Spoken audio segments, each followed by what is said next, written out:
खबर मध्य प्रदेश के गुड़ विधानसभा क्षेत्र से है, जहां भाजपा नेता पंडित बालेन्द्र शुक्ला ने लोकसभा चुनाव के संदर्भ में मीडिया से बातचीत के दौरान कहा कि मेरे पूर्व के कथन अनुसार गुड़ में भारतीय जनता पार्टी को लोगों ने अच्छे मत देकर जनार्दन मिश्रा को तीसरी बार सांसद के रूप में चुना है। उन्होंने कहा कि विंध्य में कांग्रेस का कोई अस्तित्व नहीं है।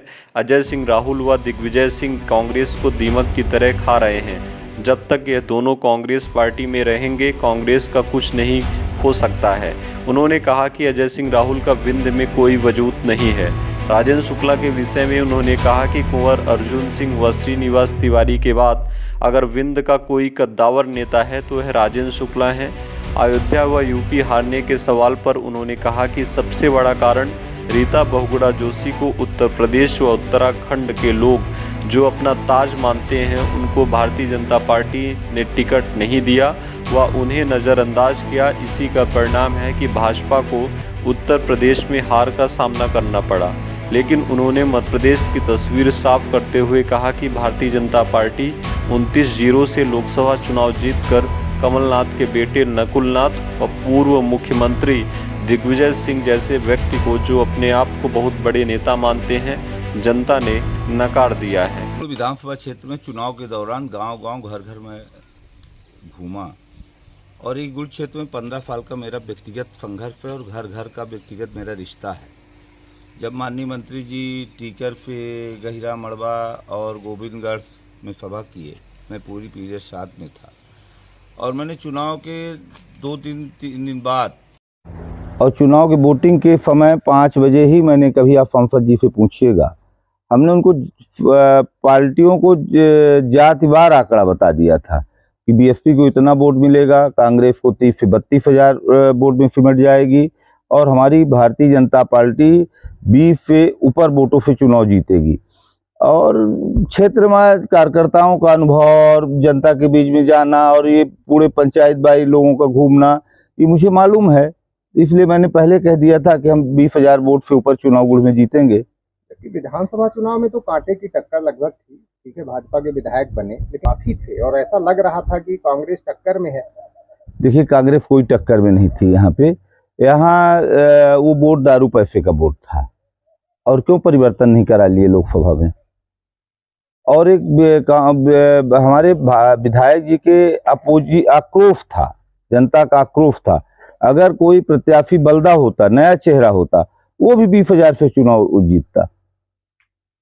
अभी जैसे कांग्रेस को लेकर बहुत सारे बयान आ रहे हैं। अजय सिंह राहुल यहाँ के मध्य प्रदेश के बड़े नेता हैं, नेता प्रतिपक्ष रहे हैं। उन्होंने कांग्रेस पर ही निशाना साधा है क्योंकि कांग्रेस पूरी सीटें हार गई और उन्होंने जीतू पटवारी, कमलनाथ, दिग्विजय सिंह सब पर कुछ न कुछ आरोप लगा दिए। देखिए, अजय सिंह राहुल कुंवर अर्जुन सिंह के लड़के हैं, बस इतना बड़ा नेता है। अजय सिंह राहुल चुरहट से चुनाव एक बार हार चुके हैं। ये मनीष जी और आप लोगों को मालूम है, जब 2013 के पहले मैंने गुड़ में एक बहुत बड़ी सभा की थी और मैंने कहा था कि अजय सिंह राहुल जी को स्वयं मैं नेता के रूप में तो नहीं मानता था, ही मानता था मेरे क्षेत्रीय नेता हैं। और 2013 में जब इन्होंने मेरा टिकट कटवाया और रीता बहुगुणा जोशी जी ने 20 बार अजय सिंह जी से बात किया और संजय निरुपम जी यहाँ के प्रभारी थे, उन्होंने बात किया, तो अजय सिंह जी ने लग करके और दिग्विजय सिंह ने लग के मेरा 2013 का टिकट घोषित करवाया और स्वर्गीय सुंदरलाल तिवारी जी को जबरदस्ती यहाँ टिकट दिलाया। मेरा क्षेत्र बनाया हुआ क्षेत्र था। उसी दिन मैंने यहाँ पे 20 सभा में एक जनेऊ पहना था। आज भी आप देखिए, मैं जनेऊ पहनना बंद कर दिया। मैंने कहा था दिग्विजय सिंह और अजय सिंह की राजनीति खत्म, मैं ब्राह्मणों में सर्वश्रेष्ठ ब्राह्मण भेड़ी फुकला हूँ, आपसे जनेऊ उतार दिया हूँ। दिग्विजय सिंह सदन के अंदर कभी भी नहीं पहुंचेगा जीत करके। और आप देखिए, दिग्विजय सिंह चुनाव हार गया। जहां अजय सिंह का है, अजय सिंह को मैंने चुनाव में ही कहा था कि अजय सिंह का कोई बावजूद विंध्य में नहीं बचा है, सिर्फ एक कौम का नेता है। वो चंद कौम में सिर्फ अपने समाज के लोगों का नेता है। बाकी अजय सिंह राहुल कुछ कांग्रेस का प्रदेश अध्यक्ष बनना चाह रहा है, इसलिए वो नेता बन करा। हमने ये प्रियंका जी, जब मैं कांग्रेस में था, प्रियंका जी को मैं अपना नेता मानता, तो फिर मैंने उस समय प्रियंका जी को मैंने एक शब्द कहा था कि दीदी, अगर मध्य प्रदेश में आप दिग्विजय सिंह और अजय सिंह राहुल को हटा दें पार्टी से, तो कांग्रेस पार्टी बहुत मजबूत होगी। उन्होंने कहा क्यों? तो हमने कहा कि ये अर्जुन सिंह अपने पिताजी वाला बलदा ले रहे हैं और अजय सिंह राहुल अपने बाबा वाला बलदा ले रहे हैं और दिग्विजय सिंह समधी वाला बलदा कांग्रेस पार्टी से ले रहे हैं। तो गांधी परिवार के ना दिग्विजय सिंह फगी हैं ना अजय सिंह राहुल फगी हैं। ये गांधी परिवार को खत्म करना चाहते हैं कि कांग्रेस कभी ना आए। अपनी राजनीति कांग्रेस के नाम पे जिंदा करके ऐश कर रहे हैं। बाकी इनका कांग्रेस में कोई दूर दूर तक बावजूद नहीं। आज भी मैं कह रहा हूं अजय सिंह का राजनीतिक अस्तित्व खत्म हो चुका है। इसमें विंध्य क्षेत्र में एक कद्दावर नेता के रूप में राजेंद्र शुक्ला स्थापित हो चुके हैं। जीत का बीजेपी के श्रेय उनको भी दिया जाता है, खासकर भाजपाई देते हैं, जनता भी मानती है। आप किस नजरिए से उनकी सफलता को देते हैं और क्या भविष्य में उनके बारे में क्या कहना चाहते हैं? देखिए, राजेंद्र शुक्ला जी कद्दावर नेता हैं। कुंवर अर्जुन सिंह और श्रीनिवास तिवारी के बाद और श्यामाचरण विद्याचरण शुक्ला के बाद अगर मध्य प्रदेश में ब्राह्मण चेहरा के रूप में कद्दावर नेता हैं तो राजेंद्र शुक्ला जी हैं। कारण क्या है कि श्यामाचरण शुक्ला हमेशा दिग्विजय सिंह से चुनाव लड़ते थे, विरोध और अर्जुन सिंह से लड़ते थे और श्रीनिवास तिवारी को विधानसभा अध्यक्ष बनाने वाले श्यामाचरण शुक्ला थे। आज कुंवर अर्जुन सिंह ने अगर विधायक संसद बनाया है, श्यामाचरण शुक्ला ने विधायक संसद बनाया है, तो राजेंद्र शुक्ला ने भी विंध्य में 4 संसद और कितने विधायक बना दिया। राजेंद्र शुक्ला को प्रदेश नहीं, राजेंद्र शुक्ला आज की डेट में देश के नेता हैं। और श्यामाचरण शुक्ला के बाद शुक्ल बंधु मध्य प्रदेश में खत्म था। आज राजेंद्र शुक्ला ने शुक्ल बंधु को मध्य प्रदेश में जिंदा कर दिया है। तो जातिगत भाजपा राजनीति नहीं करती है? जातिगत राजनीति भाजपा नहीं करती है ना। जात से मुझे मतलब है, मेरे साथ हर जात के लोग हैं और भाजपा में तो कहते हैं मुसलमान विरोध में है, लेकिन मैं इस बार गुड़ क्षेत्र में निकला हूं तो टीकर, गहिरा, मड़वा, अमेठी, जहां सोचिए अमेठी में 3-3 हजार मुसलमानों के वोट पड़ते थे। इस बार मैं भाजपा में जब स्वयं गुड़ क्षेत्र में माननीय जनार्दन मिश्रा जी ने मेरी गाड़ी की स्वयं परमिट बनवाई थी। मैं अपना डीजल अपनी गाड़ी लेकर के पूरे गुड़ क्षेत्र का दौरा किया हूं और कम से कम 30% वोट मुसलमानों के भारतीय जनता पार्टी को आए हैं।